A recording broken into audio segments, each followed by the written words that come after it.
And in so many ways, it's their example that is the foundation of my desire to do this. My mother's been a nurse for 30 years at Rush University Medical Center here in the city of Chicago, where I was born. We lived in Maywood and Westchester for most of my young life. I'm the only child of a single mom, so we split time. When my mother would work overtime to put me through school, I would spend time with my grandparents in Maywood.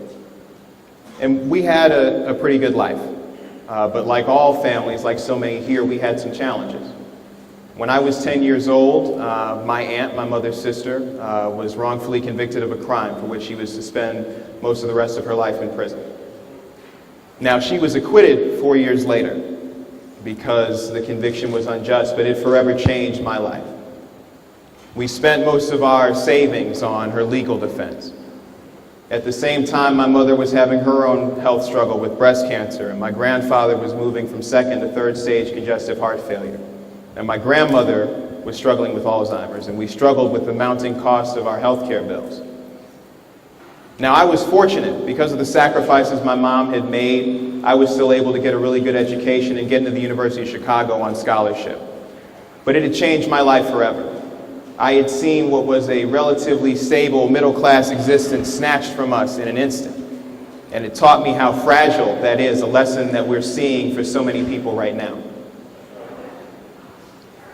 So by the time I got to the University of Chicago, I was looking for a way to make public service real in my life.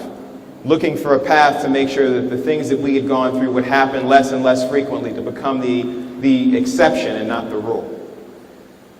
And I was fortunate to meet John Eason, a community organizer who had been an organizer for 8 years, and had worked with a guy named Will Burns on Obama for Congress in 2000. And John became in many ways a father figure to me.